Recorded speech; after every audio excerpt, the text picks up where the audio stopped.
Muito bem, irmãos, aqui estamos outra vez em nome do Criador e soberano legítimo desta terra, o Senhor Jesus Cristo. E mais uma vez eu vou entregar a aula à direção do Espírito Santo. Soberano, venha teu reino neste lugar agora, nesta noite. Declaro que aqui estou a fim de fazer, ó Deus, tão somente a tua vontade. Então, venha teu reino sim. Venha, Espírito Santo, realmente me encher, capacitar, conduzir efetivamente, Senhor, este estudo. Iluminar quem ouve, para que, ó Deus, possamos levar daqui o proveito máximo em prol de teu reino. Senhor, toda ação do inimigo estamos rechaçando, proibindo, interditando, inclusive, as dependências contra toda ação e presença do inimigo. Destruindo também, ó Deus, as fortalezas do inimigo que estão nas vidas, das cabeças. Venha teu reino. Muito obrigado. Em nome de Jesus. Hoje nós vamos às armas de defesa. E eu vou começar com o número 1, que é livrar-se das sequelas do passado. Normalmente nos meios evangélicos tem se tratado isso aí de cura interior. E uma pessoa que tem prestado serviço valioso nesse terreno é a Neuza Itioca. O ministério da Neuza gira em torno da cura interior e ela tem prestado realmente um serviço muito importante neste Brasil, assim, nessa área.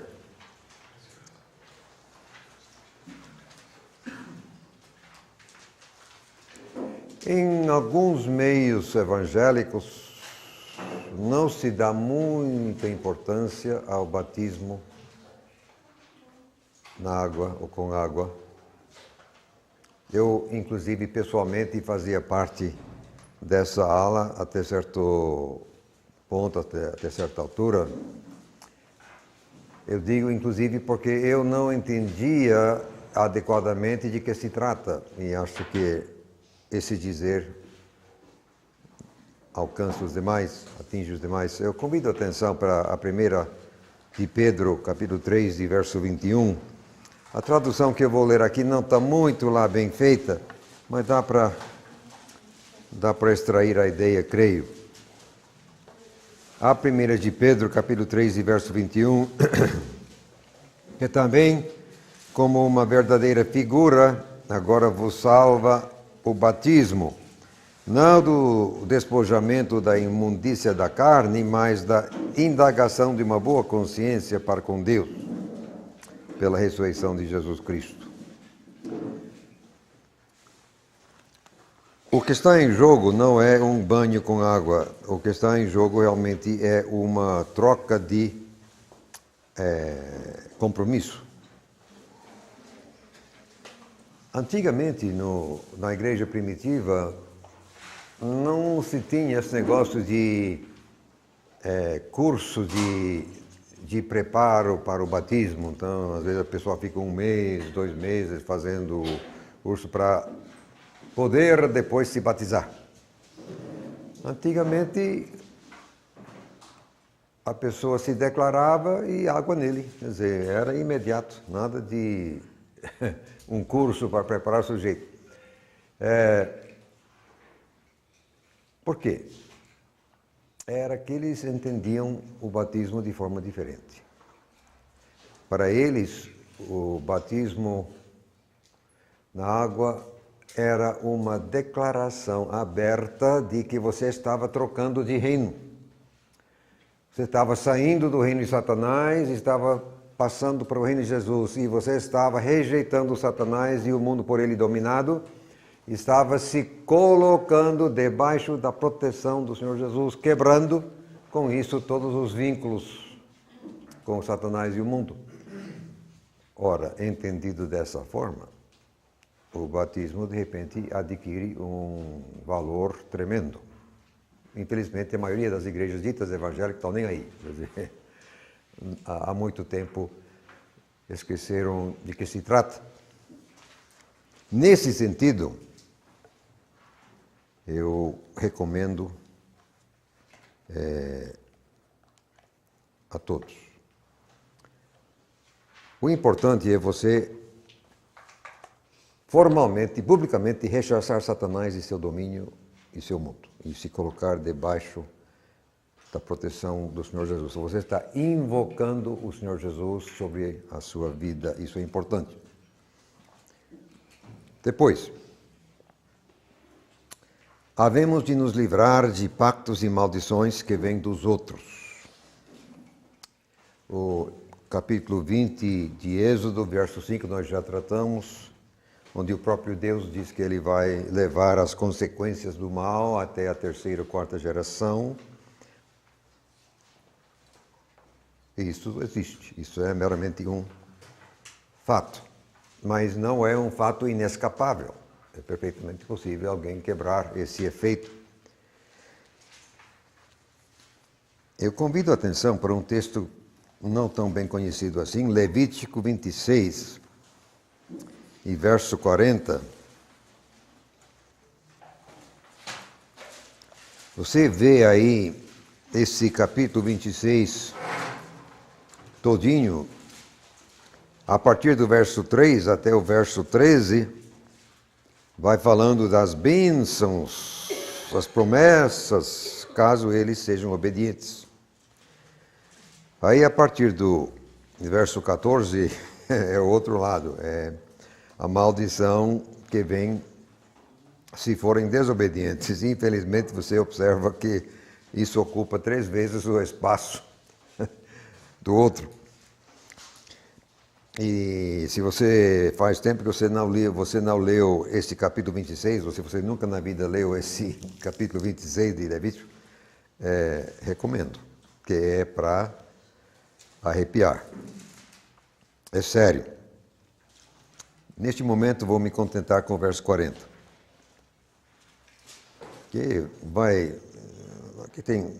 Contou tudo quanto fosse desgraça, assim, terrível. Verso 40. Então confessarão a sua iniquidade e a iniquidade de seus pais. É essa a frase que eu estou querendo. Que tem pessoas que dizem, não, onde já se viu assim, se livrar do passado, pois está no texto, está bem aqui.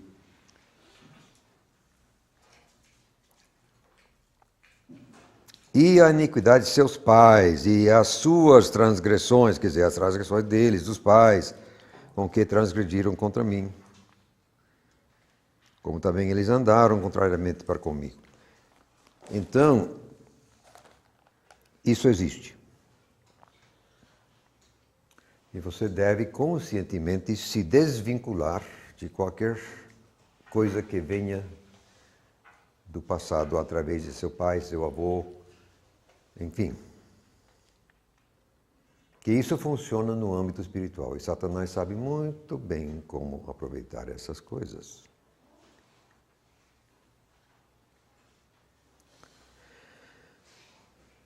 Dito isso,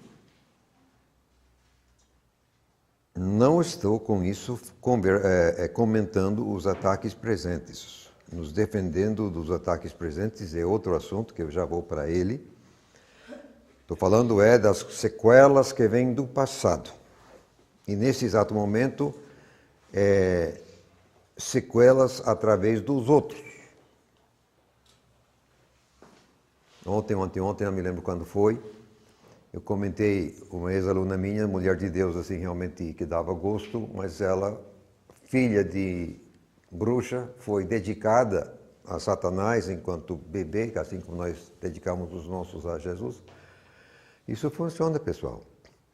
Isso deu direito legal a Satanás mandar na vida daquela menina. E isso perdurou, enquanto um dia ela entendeu que tinha que quebrar. Ela formalmente rechaçou isso. Eu estou rechaçando esse pacto que meus pais... E a partir dali, ela se livrou de uma perseguição que não dava calma a ela. Ela vivia perseguida, porque a mãe e a tia, que continuavam sendo bruxas, viviam fazendo despacho em cima da coitada. Enquanto ela não rechaçou formalmente esse pacto feito pelos pais em cima dela, enquanto enquanto bebê, havia um vínculo. O inimigo conseguia atingir ela. Então, é isso. Não é automático. Só porque você crê em Jesus, você não está livre mesmo não, viu? Eu mesmo já sofri bastante com o item C, aqui, a contaminação por espírito transferido. Agora, eu estou usando linguagem do Alex Ness, não sei se ele ainda vive, um canadense, foi pastor e evangelista. Ele escreveu um livro em inglês e que foi passado para o espanhol, nunca vi ainda em português, e que levou esse título. Não julgo exatamente correto o título, não é que o espírito seja transferido, o que acontece é que a gente fica contaminado. Porque o vocábulo transferido dá a ideia que estava aqui e passa para cá. Porque não deixa de estar aqui, quer dizer, fica cá, mas também está cá. Então é uma contaminação, não deixa de estar para lá, está nos dois lugares.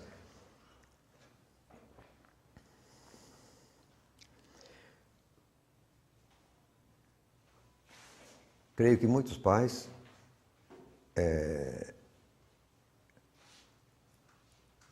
já passaram pela experiência de um filho, sim, joia, mas ele está indo agora para a escola, às vezes é o segundo grau, às vezes é a universidade. De noite para dia, a pessoa muda. De repente é diferente, de repente é uma transformação realmente radical na atitude da pessoa, tal e tal. E, em geral, os pais ficam atordoados porque não sabem o que está acontecendo, o que houve. O que acontece é uma contaminação de espírito. Um professor, alguém transfere o seu espírito. Porque é uma coisa tão súbita, que não é meramente assim um acúmulo gradual de ideias. De certa forma, a escola é para isso, né? Você vai à escola, né, para acumular ideias. Então, há um acúmulo que naturalmente vai formando a pessoa. É a razão de existir de uma escola. Mas eu estou me falando aqui de uma coisa assim muito rápida, normalmente, simplesmente como que a pessoa muda de cosmovisão, a pessoa muda de valores, a pessoa muda de eixo, a pessoa muda de referencial. E quase sempre é para o mal. Pode ser para o bem, mas em geral é para o mal. Eu pessoalmente fui vítima desse tipo de coisa mais de uma vez, só que não sabia o que estava acontecendo. Agora, onde alguém projeta em cima da gente, no meu caso, eu reagi de forma inadequada. Não tinha que reagir dessa forma, mas eu reagi de forma inadequada e com isso passei a sofrer espiritualmente. Isso teve o efeito de não somente parar o meu crescimento espiritual, mas eu tenho que dizer que eu passei num processo de regressão. Eu comecei a decair, regredir espiritualmente. Eu comecei a piorar espiritualmente, quer dizer, perder terreno. Isso Satanás conseguiu fazer. Primeiramente foi um professor no seminário teológico, a nível de mestrado, um servo de Satanás, assim, lecionando. E eu reagi mal. E eu permiti que aquilo me fizesse mal. Não é obrigatório você aceitar. Mas...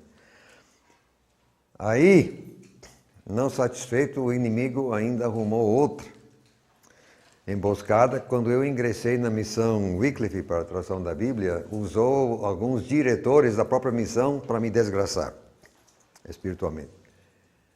Aí sim, aí que eu entrei em parafuso. Levei anos até realmente, finalmente entender e reverter e sair do outro lado.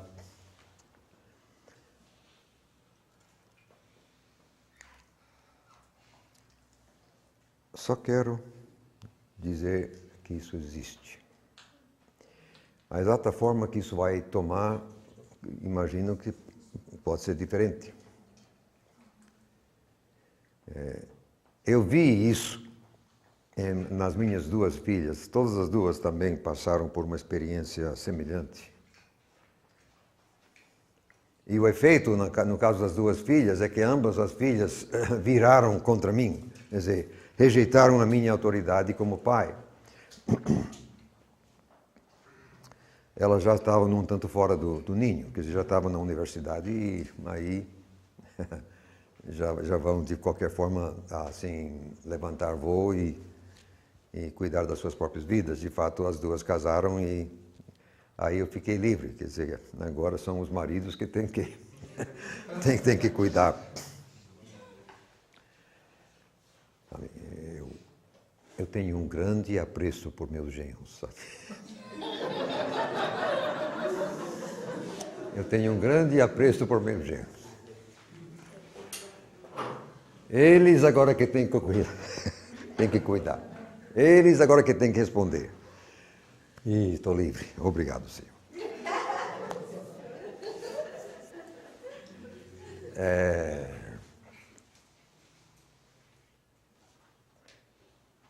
Não diga nada a elas, viu? Não diga nada a elas. Existe.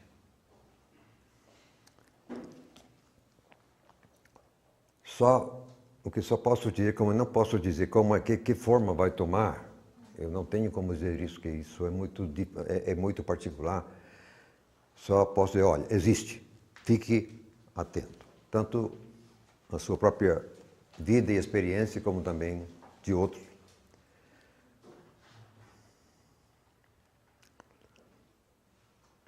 Tem remédio.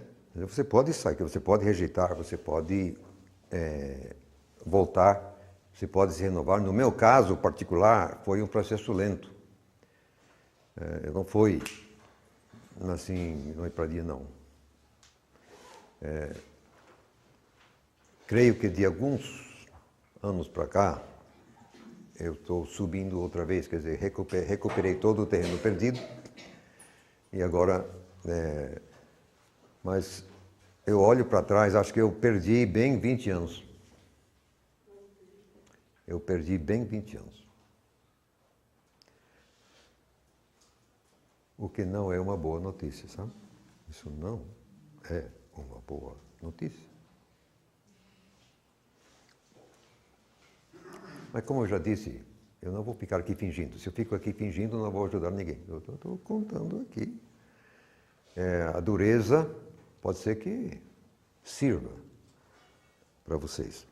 Eu não gostaria que você passasse exatamente por onde eu passei, quer dizer, nesse particular, sabe? Agora, essas coisas que eu falei, esses primeiros 3 itens, têm a ver com contaminação, o problema e tal que vem de fora. Agora eu quero comentar uma coisa onde nós somos os únicos culpados, que a gente mesmo arruma a encrenca.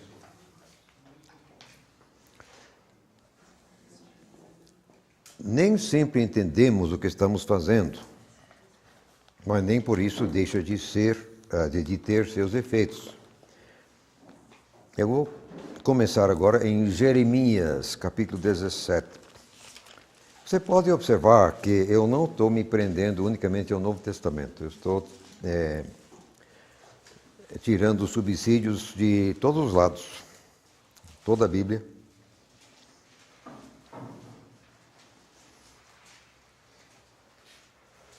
Exatamente aquilo que eu já disse aqui, embora na geração de meu pai ninguém entendia dessas coisas e no começo da minha vida também não. Está na Bíblia o tempo todo, está aqui o tempo todo, está aqui há 2000 anos. No caso do Antigo Testamento está aqui há 3 anos, 3000 anos. Está aqui o tempo todo, só que ninguém estava ensinando essas coisas, ninguém estava prestando atenção, infelizmente, quer dizer, quase ninguém. Jeremias 17, verso 5. Assim diz Jeová: maldito o homem que confia no homem, e faz da carne o seu braço, e aparta o seu coração de Jeová, do Senhor. Agora pare e pense um pouquinho. Quantas coisas nós fazemos confiando no homem?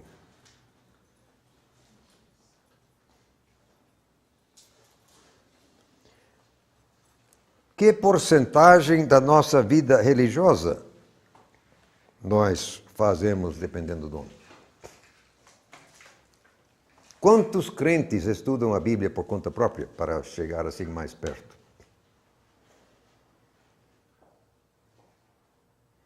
– 99,9% estão dependendo da palavra do pastor. O que ele falar, está falado. Quer dizer, nunca eles vão à palavra de Deus para ver se isso não é. Não tem nenhum beriano no meio, não estão conferindo. Mesmo porque também, segunda-feira não faz diferença, terça-feira não faz diferença, quarta, quinta não faz diferença.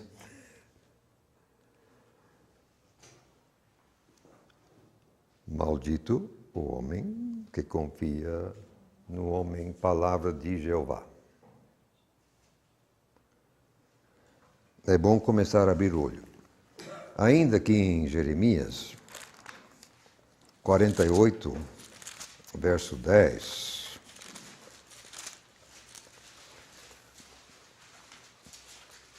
outra vez, maldito aquele que fizer a obra do Senhor fraudulosamente ou relaxadamente, maldito aquele que retém a sua espada do sangue. Agora, isso aí é uma declaração clara contra o pacifismo religioso ou espiritual.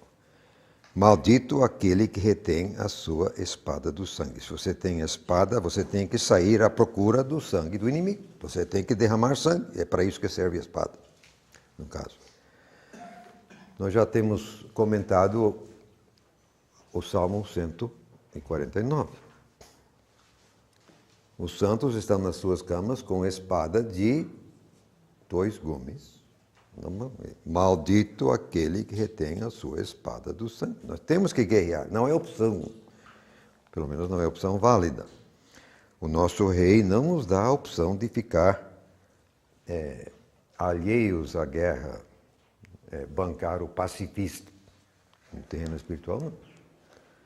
Não é permitido. Eu ia buscar o texto no Salmo e esqueci, onde Salmo 76, por aí fora, não me lembrei, onde o texto critica severamente certos guerreiros de Israel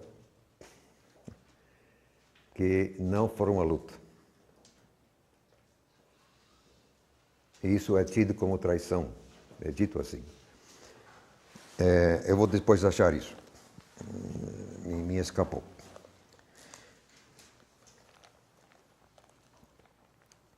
Apocalipse 3, verso 16.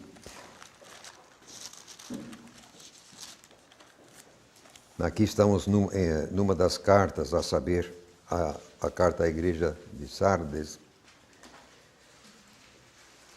Perdão, Laodiceia, verso 16 já é a igreja de Laodiceia. Eu vou começar pelo verso 15. Conheço as tuas obras, que nem és frio nem quente, quem dera foras frio ou quente. Assim, porque és morno e não és frio nem quente, vomitar-te-ei da minha boca. Agora, essa linguagem não é lá muito bonita, mas dá para entender, não dá? Agora, se Deus te vomita para fora, isso é uma bênção? Você está mal. Você está mal. E o que leva Deus a tomar essa atitude?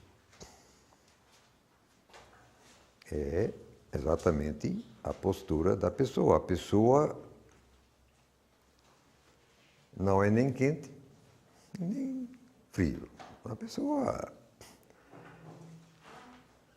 é aquele tipo que quer um pé na igreja e outro pé no mundo. Quer dizer, não quer ofender ninguém, quer agradar a todo mundo, é para cá e para lá.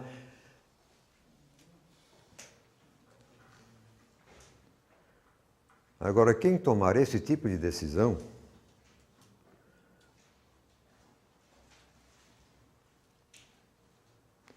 você está dando nojo no Criador. Ele vai te vomitar. Aliás, isto aqui é a palavra do Cristo glorificado. O Cristo glorificado que escreveu isto. E ele escreveu para uma igreja, alguém que dizia pertencer a Jesus. A decisão de ser morno, obviamente, é uma decisão da gente. É uma coisa que a gente faz, ninguém obriga a gente a fazer isso. Então, isso é uma decisão da gente que vai recair em cima da gente. A decisão de ser morno, você está pedindo peia. Está pedindo peia. E você pedindo peia, sabe o que vai receber? Você vai receber peia, exatamente. Você pediu.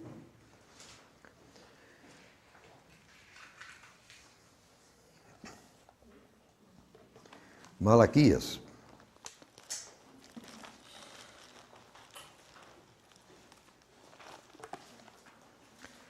Malaquias 1 e 8, capítulo 1, verso 8.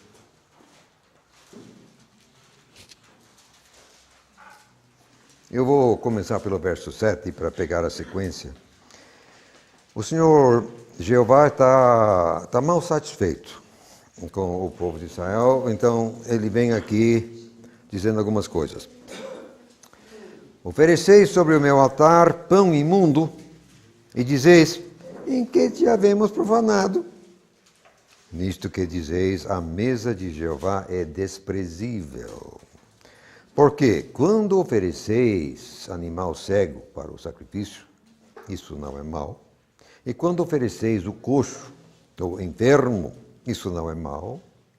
Ora, apresenta ao teu governador. Porventura terá ele agrado em ti? Ou aceitará ele a tua pessoa? Diz Jeová dos Exércitos. Versos 13 e 14, ainda capítulo 1.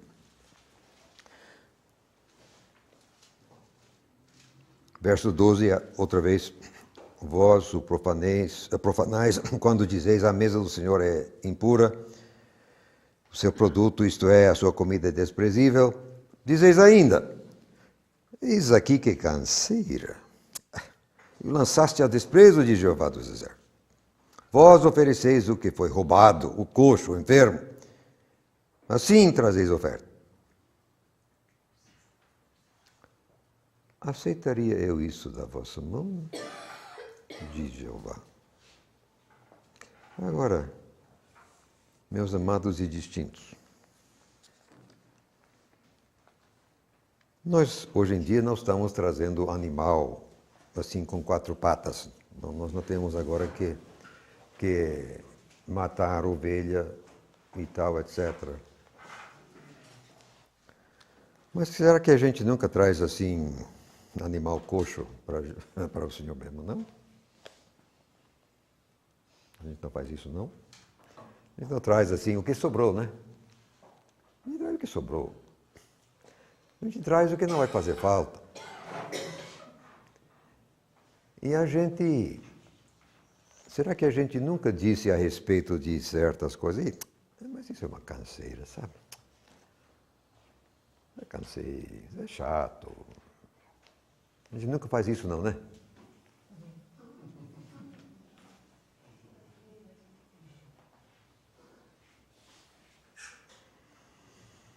Só que Deus não gosta muito não, sabe? Ele não gosta muito quando temos essa atitude. Ainda em Malaquias, capítulo 3, versos 8 e 9. Roubará o homem a Deus? Todavia vós me roubais. E dizei, em que te roubamos? Nos dízimos e nas ofertas. Atenção. Com maldição sois amaldiçoados, porque a mim me roubais, sim, toda esta nação. Maldição que vem do próprio Criador. Mas, por culpa nossa, é nós que pedimos a maldição, devido às nossas atitudes, devido ao nosso proceder. Eu leio esses textos assim, como pano de fundo, para a gente entender que tem várias maneiras que nós podemos azedar a nossa própria vida. Nós podemos infernizar a nossa própria vida. Não depende dos outros, é a gente mesmo que está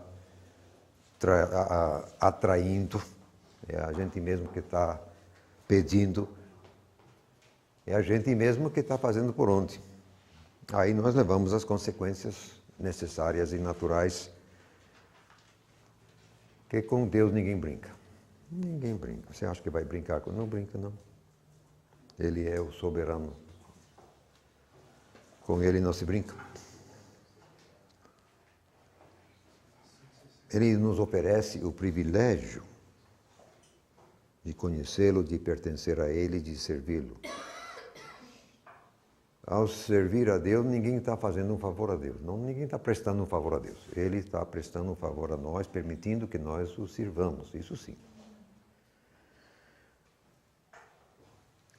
Agora, prosseguindo,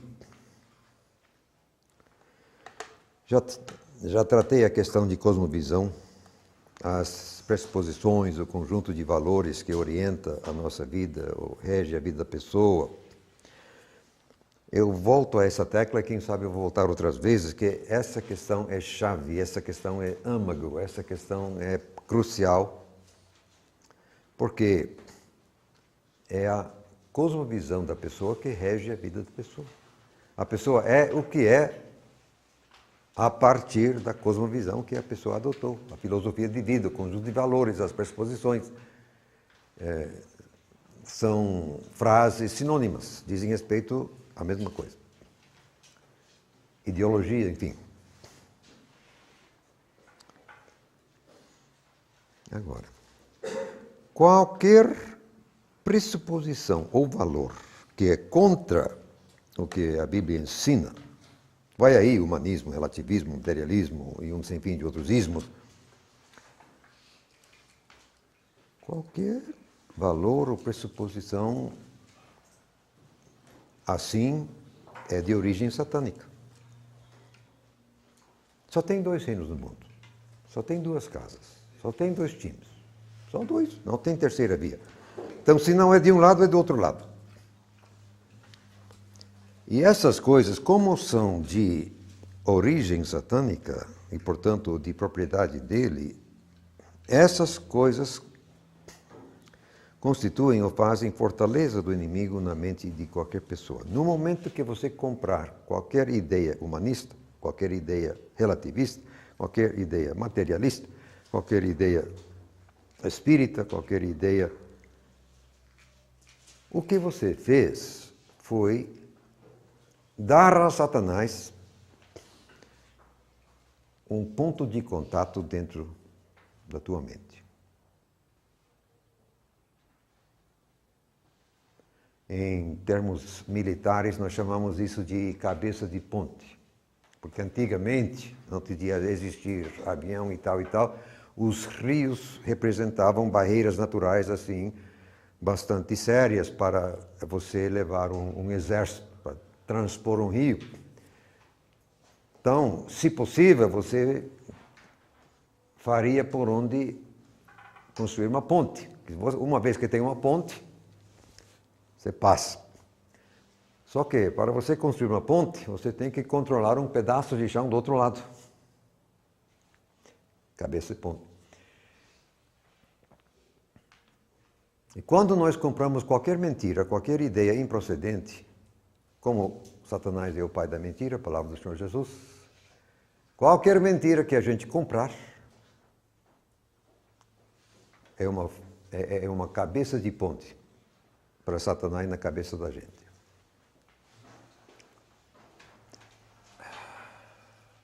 Demorei para entender esse negócio. Eu apanhei bastante, até porque isso acontece conosco, isso acontece com a gente, isso acontece com o servo de Deus. Antigamente eu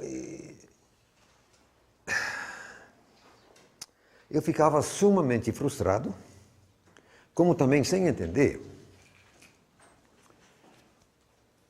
Um homem de Deus, professor de teologia, um pastor, um missionário, enfim, um homem de Deus, obviamente um homem de Deus, um homem que, mulher também, uma pessoa que Deus estava usando, obviamente, sem conversa, sem uma pessoa de Deus. 95% do tempo.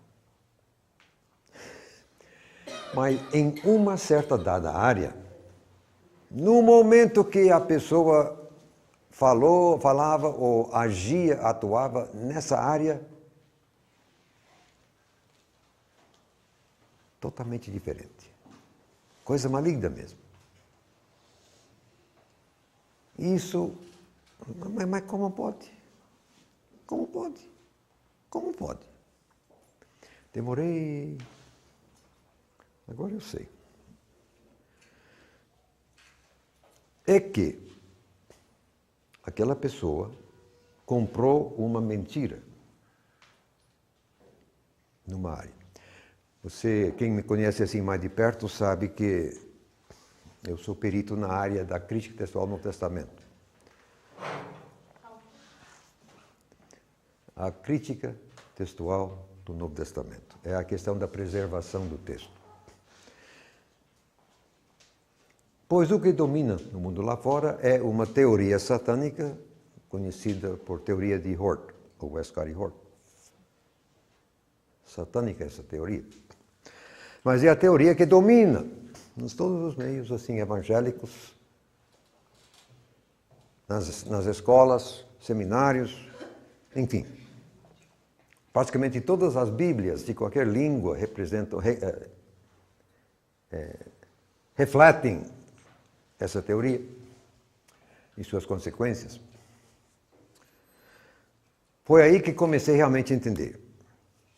Mas também eu sou PhD em linguística e eu vi a mesma coisa na linguística.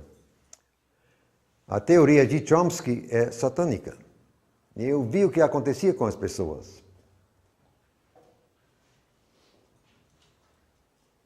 E você não tem que dar. Aqui mesmo tem a Missão Além. Eu tenho visto isso na vida de vários dos missionários ali. Foram estudar na UNB, compraram essa teoria e ficaram demonizadas. Literalmente eu digo isso na cara deles. Ficaram essas pessoas demonizadas porque compraram a teoria de Chomsky na UNB, aqui. Isso acontece.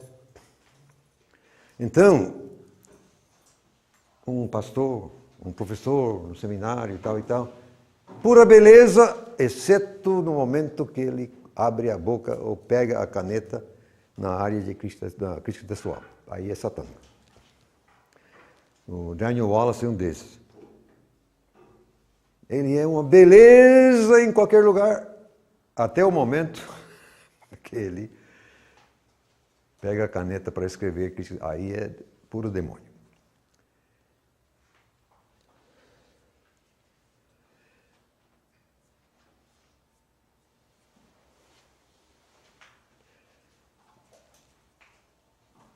isso vai longe.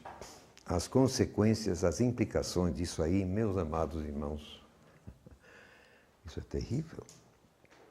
Porque praticamente ninguém no mundo anda pregando essas coisas. Não sei se alguém aqui já ouviu isso antes. Qual a teoria? Quais são as teorias? Qualquer teoria. Explicar a teoria da taxa de Chomsky. Na linguística, a teoria de Chomsky. Na crítica textual, a teoria de Hort. Na educação, a teoria de Dewey. No mundo inteiro, a teoria de Darwin. No sexo, a teoria de Freud, que seja a mola mestra da vida e tal. E assim, noite adentro. Tem um sem fim de teorias que andam muito bem no mundo e que são de origem satânica.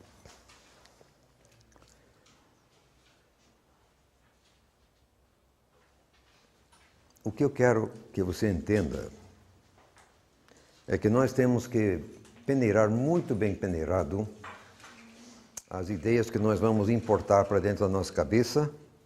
A dificuldade é que nós mandamos os nossos jovens, às vezes, para escolas. Não tem que ser uma UNB da vida, pode ser, inclusive, nos Estados Unidos, que tem muito.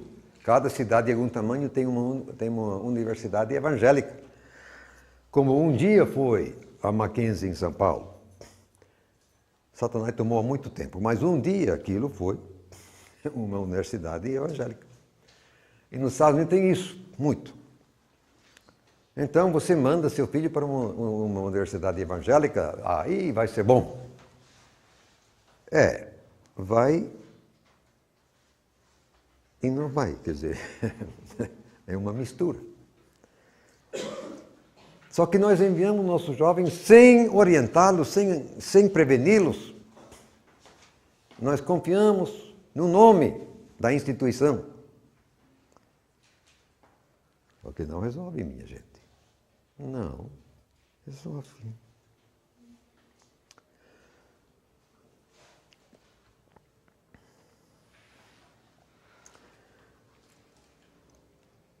Essas fortalezas, assim como já comentamos na 2 Coríntios, capítulo 10 e verso 5, essas fortalezas militam contra o conhecimento de Deus. Sempre.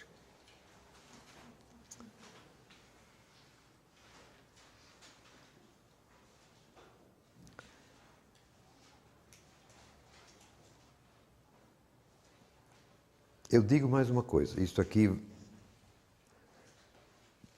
não vai agradar, talvez, mas eu digo assim com tranquila e sã consciência, que eu entendo agora que é isso, que é verdade. Demorei também para entender.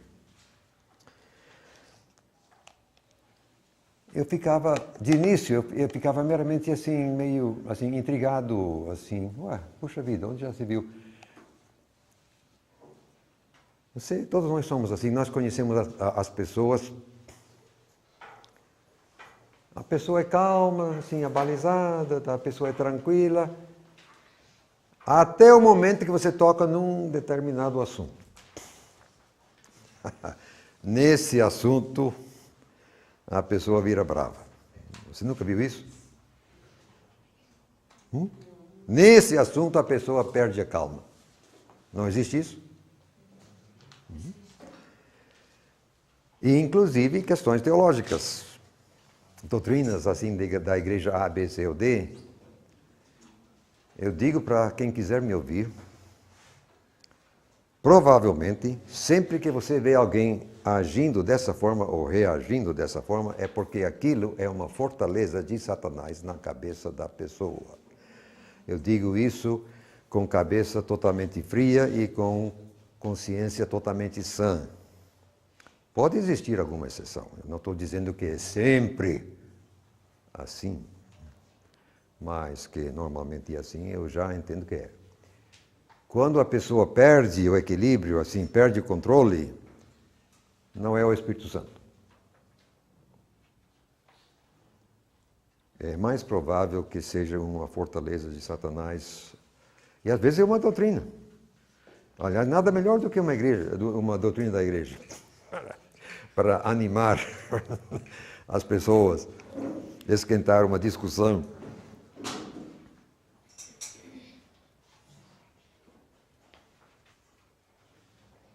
Agora, eu não estou dizendo que não devemos ter convicções firmes e fortes. Quem me conhece sabe que eu sou assim meio firme e forte. Na questão da preservação da Bíblia, eu sou o erudito mais radical no mundo. Se tem um mais radical do que eu, ninguém sabe quem é.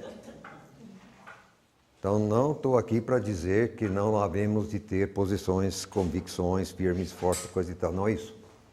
A questão é a maneira que a gente reage.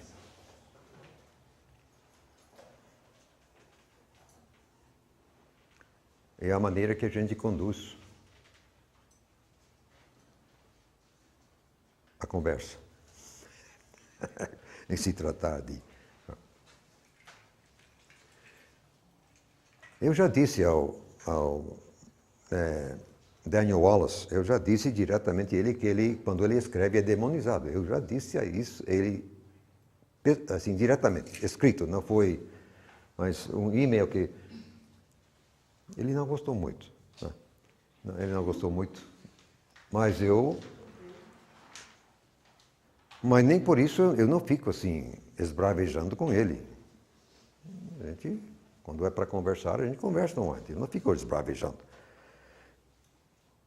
Ele sabe o que eu penso a respeito do trabalho dele. Mas,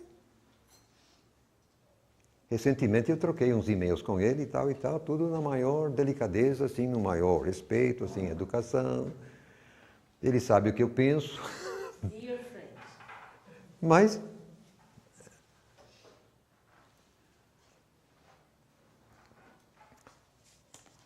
a cultura brasileira tem uma coisa que me parece perigosa.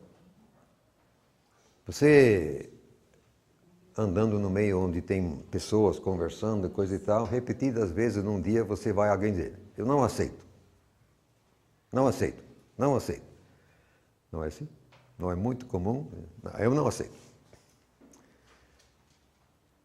Só que, se isso faz parte de sua cultura, é muito fácil um dia você dizer isso a Deus, ou dizer isso ao Espírito Santo.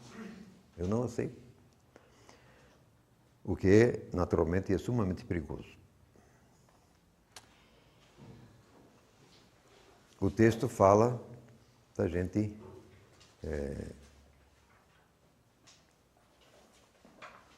tolher o Espírito Santo, a ação dele, ofendê-lo. E é essa uma das maneiras que a gente tem de ofender o Espírito Santo. Eu não aceito. Cuidado. Cuidado, porque às vezes uma coisa que faz parte da cultura, você faz sem pensar muito. É da cultura. Então, você reage dessa forma.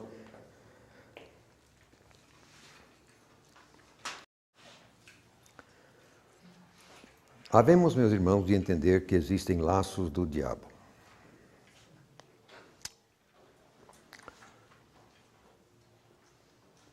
E que nós também podemos ser vítima de tais laços. É que, embora ao sermos regenerados pelo Espírito Santo, nós recebemos um espírito regenerado, isso não conserta a nossa alma assim, trasás, imediatamente. A gente traz toda a bagagem cultural que a gente, tudo que a gente é. O espírito é renovado, mas a alma é uma coisa demorada e não é tão automático assim. E às vezes vem laços do diabo. Então, se alguém um dia foi maçom, se alguém um dia praticou a meditação transcendental, se alguém um dia creu na teoria da evolução, se alguém um dia usou material pornográfico e assim por diante. Isso é um laço do diabo e você não fica livre automaticamente. Você se converteu, batizou. Nem por isso. Um dos meus alunos, o nome dele é Joel Fiuza, ele natural de Barra do Garças, Mato Grosso. Agora ele é pastor de uma igreja em Água Boa, Mato Grosso.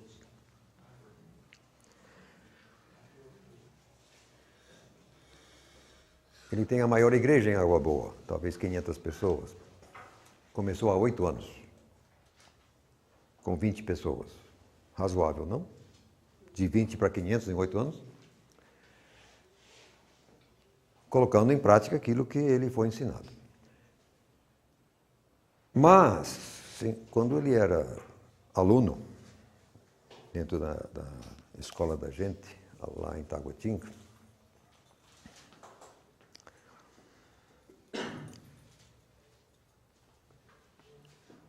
um homem regenerado, batizado na água e no Espírito, foi ele mais o Ney, o nosso Ney, Dr. Ney, que me ajudaram a entender aquele texto que fala do dom de línguas. Esse línguas está sempre no plural. Eu demorei a entender, mas como? Exatamente. Porque fala de gêneros de língua, tipos de língua. E peraí, o que é isso? Pois esse Joel Fiuza, ele tem pelo menos 4 línguas, como o Ney também tem. Eu já ouvi o Ney usar língua de guerra, língua de profecia, língua de adoração e língua... uma outra. Esse Joel Fiuza também. E eu ouvi ele lá, enquanto ele era aluno, ele usando o dom de guerra, a língua de guerra, a língua de adoração, a língua de profecia. Aí disse, poxa vida, é porque tem mais de um tipo de língua mesmo, tem gêneros de língua. Quer dizer, tem língua de guerra, tem língua de adoração, tem língua de... Tem mais de um tipo de língua que o Espírito Santo dá. E são línguas bem distintas. Eu sou linguista, PhD em linguística, então eu sei o que estou ouvindo. Eu não estou entendendo patavina, mas eu sei que estou ouvindo uma língua. Então o Ney, quando ele... Você sabia que ele estava guerreando, era uma língua assim bem grossa. Mas estou comentando o Joel Fiuza e não o Ney. Só que, antes de se converter, o Joel, ele se converteu com seus 19, 20 anos. Ele vivia no mundo da pornografia antes de se converter. Então, ele estava com a alma cheia dessas coisas. E ele, convertido e batizado e falando línguas, mas ele ainda... Ele vivia aperreado, ele vivia às voltas com o problema de pensamentos impuros, coisa e tal, que não largava o pé dele. Não largava o pé dele. Eu estou autorizado a citar o homem. Ele sabe que eu falo... Então, tudo bem. Foi ontem, a respeito de fazer Satanás devolver, eu falei de Campos, no Rio de Janeiro. Pois bem, ele, mais um outro aluno, ex-aluno meu, foram lá uma conferência. Eu ia, só que recebi um SOS de Belo Horizonte e fui a Belo enquanto os outros foram a Campos. Mas lá realmente estava havendo uma ministração apostólica, digamos, joia mesmo. Homem que tinha o dom de profecia e de palavra de conhecimento, coisa e tal. E esse homem chamou o Fiuza e disse, você tem um laço do diabo que é a pornografia e nós aqui vamos quebrar esse laço. Então, ali ele quebrou e realmente, a partir daquele momento, o Piusa ficou livre. Mas foi preciso alguém quebrar esse laço. Não foi automático, ele ficou sofrendo durante tempo. Agora a coisa vai... às vezes fica mais complicado. Eu vou citar aqui um outro caso. Também eu tenho autorização para citar outro ex-aluno meu. Ele, aluno, já era pastor de uma igreja batista independente, lá em Taguatinga, exatamente no setor Pessoa chamado. Alguém se lembra ou sabe o que aquilo foi chamado antigamente? Caldeirão do Diabo. Exatamente. Aquela região era chamada de Caldeirão do Diabo. O que dá uma pequena ideia de que tipo de região era, tá bom? Você dá para entender? Então, o espiritismo e coisa e tal. Pois bem, esse pastor, meu aluno, o nome dele é Márcio, não é você não, é outro.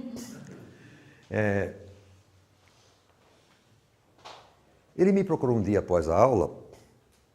Eu tinha falado de como se livrar de pesadelos, assim, amarrando e proibindo antes de dormir. Então ele me procura um dia após a aula e disse: Dr. Gilberto, eu tenho feito tudo que o senhor ensina, mas cada noite eu sou perseguido por pesadelo. Eu não consigo ficar livre. Toda noite é pesadelo. Eu já fiz tudo que você ensina. Ah, é? Lamento. Só isso que eu sei. Então, se não funcionou, não funcionou. Eu não tenho mais nada para você, não. Quer dizer, não sei outra coisa. Aquilo ficou aqui, ó. Pulga. Aquilo ficou me incomodando. Fazer o quê? Eu não sabia mais outra coisa. Tudo que eu havia explicado, ele fez e nada resolveu. E eu aqui...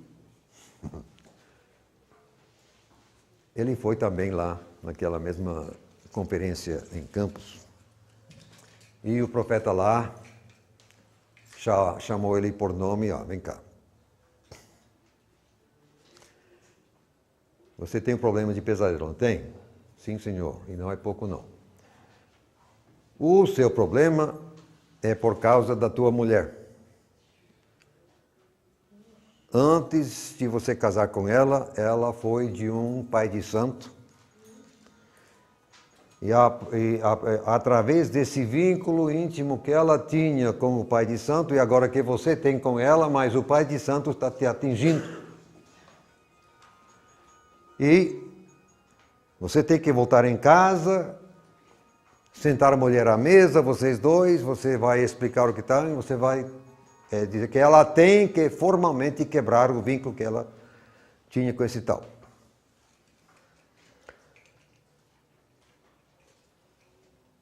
Agora vem cá, vamos com calma.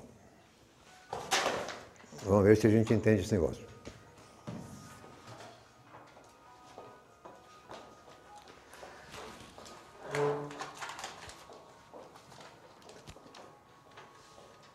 O homem era solteiro, o pastor, nunca havia casado.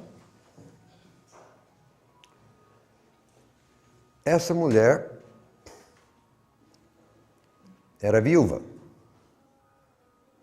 a mulher com quem ele casou. Ela, antes de se converter, casada, tal e tal, ficou viúva. Depois de ficar viúva, ela se relacionou com esse pai de santo, esse bruxo, teve relações sexuais com o bruxo, depois se converteu na igreja do jovem pastor e ele se apaixona por ela.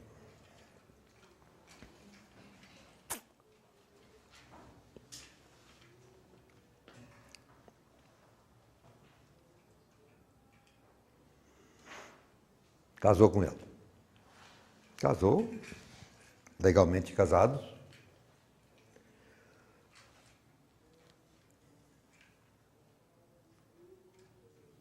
Só que deu nisso. O bruxo ainda conseguia atingir ele através da mulher. Até que chegou de volta, explicou, aí ela rechaçou formalmente e aí ele ficou livre, nunca mais. O que eu quero com isso é mostrar que as coisas nem sempre são tão fáceis como a gente gostaria de imaginar. Tem situações bastante complicadas.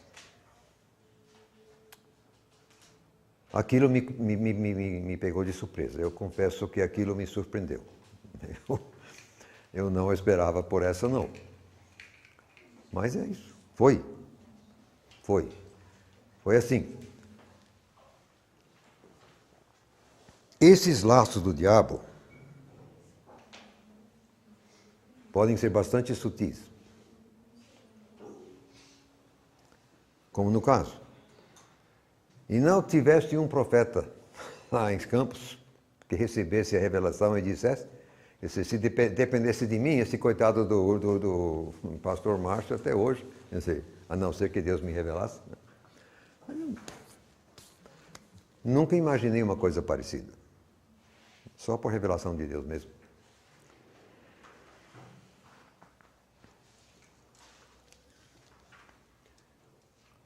Meus irmãos, na medida que formos sendo usados por Deus,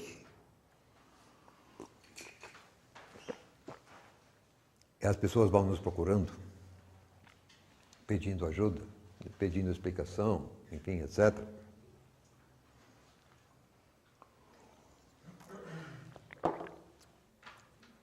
Eu faço o seguinte apelo. Por favor, não fiquem fingindo ou chutando ou bolando. Por favor, não façam isso. Se você não sabe, diga eu não sei. Não é uma vergonha dizer que você não sabe. Vergonha sim é você mentir. Então não minta. Se você não sabe, eu lamento, mas eu não sei. Enquanto Deus não me revelar, eu não sei. Também, nós não temos a obrigação de saber tudo, não. Nem o direito de saber tudo. Ninguém tem essa obrigação, nem esse direito. Deus revela quando quer, para quem quer, onde quer.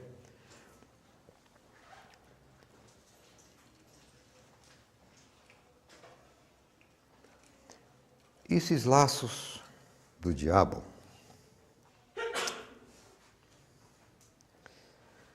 vamos longe. Vamos ler aqui alguns versos. Na 2 Timóteo, capítulo 2, e verso 26. Bom, verso 25. Instruindo com mansidão os que resistem a ver se, porventura, Deus lhes dará arrependimento para conhecerem a verdade e tornarem a despertar, desprendendo-se dos laços do diabo, em que a vontade dele, isso é do diabo, estão presos. Então, tem pessoas, aliás, a maioria das pessoas fora de Cristo são presas com laços do diabo.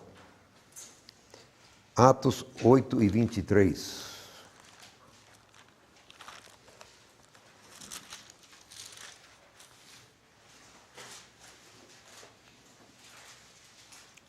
É o caso do ex-pai de santo, Simão. É o ministério de Filipe lá em Samaria. Verso 13 diz que, inclusive, o próprio Simão creu e, sendo batizado, ficou de contínuo com Filipe. Então, o texto diz que ele creu e entendo que ele creu. Eu creio que ele creu de fato e foi batizado. Só que ele tinha toda uma carga. Então, quando ele vê que Pedro e João chegam e pela imposição de mãos o pessoal vai recebendo o Espírito Santo, aí ele quer. E ele faz uma proposta indecente. Ele quer comprar o dom. Então, atentemos para a reação de Pedro. Verso 23. Pois vejo que estás em fel de amargura e em laço de iniquidade. Eu creio que aquele Simão se converteu realmente. O texto diz que sim, se batizou. Talvez só que ele tinha uma bagagem da sua vida anterior e ele não ficou livre assim, trasás daquela bagagem. E nós também não. Agora vejam vocês, Êxodo 23, e verso 33. Êxodo 23 e verso 33.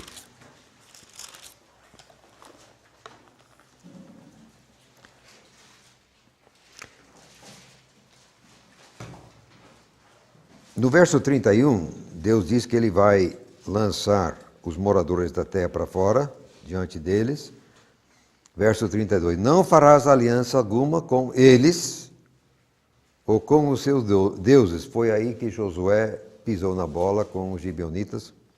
Não podia fazer isso. Verso 33, na tua terra não habitarão, para que não te façam pecar contra mim. Se servires a seus deuses, certamente isso será um laço para ti. Agora, gente, nós estamos cercados por uma cultura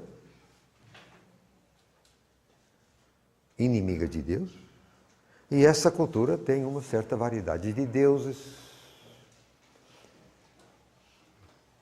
E é muito fácil nós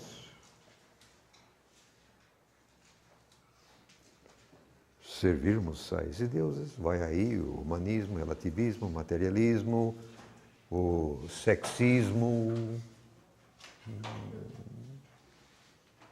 Deuses são deuses. Só no momento que você mexe, aí vem laço. Você está com a perna presa. Josué 23 e verso 13, ainda mais sobre esse problema desses laços. Josué 23.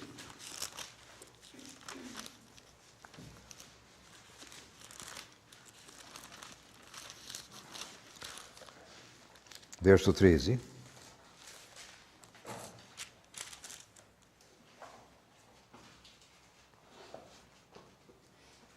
Ele fala que se eles forem desviar, coisa e tal, sabeis certamente que o Senhor, vosso Deus, que Jeová, vosso Deus, não continuará a expulsar estas nações de diante de vós. Elas vos serão por laço e rede e açoite às vossas ilhargas e espinhos aos vossos olhos. Agora, não sei se você já pegou um espinho no olho, mas não é bom. Até que pereçai desta boa terra. Deus não nos livra automaticamente das coisas. Deus não nos livra da tentação do mundo. E como desde o início o próprio Josué pisou na bola, mas o povo de Israel não se demonstrou assim muito a fim de fato realmente ficar livre desse povo. Aí ficou gostando assim das mulheres, dos outros e e blá blá blá. E aí Deus, tá bom. Vou deixar mesmo assim para eles vão servir de castigo, prova, tal. Acontece conosco também. Deus não nos livra automaticamente dessas coisas. Está aí para nos testar. Nós temos que demonstrar o nosso compromisso, a nossa determinação de rejeitar essas coisas e viver conforme os valores do Criador. A primeira, a Timóteo, capítulo 3, e verso 7, você vê que eu estou pescando textos, cai lá. É para todos os lados. A 1 Timóteo, capítulo 3, verso 7. Aqui é qualificações para presbítero. Convém também que tenham bom testemunho dos que estão de fora, para que não caia em afronta e no laço do diabo. O diabo tem laço para pastores, pode ter absoluta e tranquila certeza. Atos 19 e 19.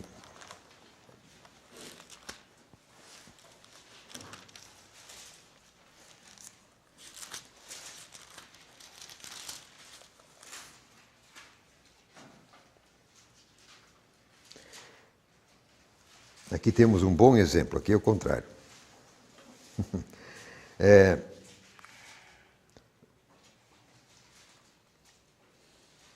O nome do Senhor Jesus era engrandecido, verso 17 e 18. Muitos dos que tinham crido vinham confessando e publicando os seus feitos. 19. Também muitos dos que seguiam artes mágicas trouxeram os seus livros e os queimaram na presença de todos. E feita a conta do seu preço, acharam que montava 50.000 peças de prata.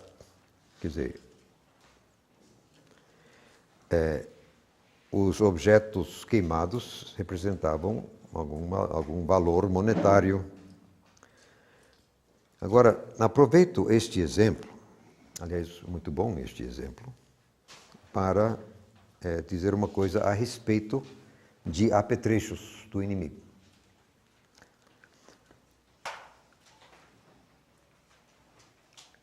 Tanto as pessoas podem ser demonizadas, como objetos físicos podem ser demonizados. Quer dizer, uma cadeira pode ser demonizada, uma mesa pode ser demonizada. Quer dizer, o demônio faz uso da cadeira, o demônio faz uso da mesa. E como nós podemos libertar as pessoas, entendo que podemos também libertar as coisas. Nós podemos chutar o demônio que está usando a cadeira. Quer dizer, não há por que destruir a cadeira não tem culpa.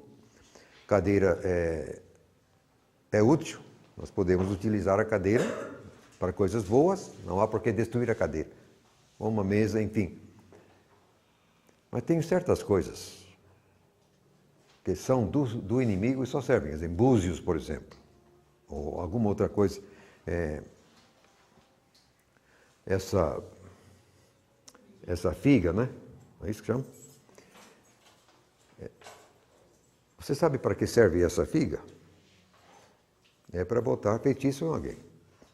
Eles fazem a figa, botam o feitiço, mandam a figa para a pessoa que querem atingir e a pessoa fica amaldiçoada. Isso, uma figa. Mas você pode comprar assim, essas coisinhas assim, em qualquer lugar, você pode comprar aos montes. E muitos turistas norte-americanos, europeus, vêm para cá e... interessante, né? É a cultura, tal. E vão levando essas coisas para casa. Quantos missionários evangélicos que trabalharam na África, ou mesmo eu e outros, assim, nas tribos indígenas do país, por exemplo. Agora, um arco e uma flecha, isso é para matar bicho, tudo bem. Um abano, isso tá tudo bem.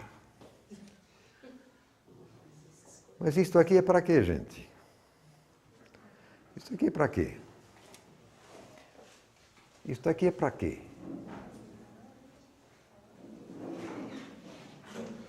É um enfeite. Sim, é um enfeite. Mas que tipo de enfeite? E para que esse enfeite? Muitos missionários têm amaldiçoado suas casas, suas famílias. Eles, principalmente em outra geração, que o pessoal estava nem aí com essas coisas, e a geração de meu pai. Então, simplesmente não entendiam que essas coisas, esses artefatos, estavam aí para servir demônio, e às vezes para chamar demônio, e às vezes tinha demônio dentro do artefato.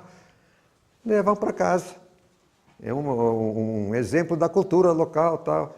E vão pelas igrejas assim, quando estão angariando assim, sustento, e está aqui, está em... Muitos missionários assim, viviam doentes, demonizados.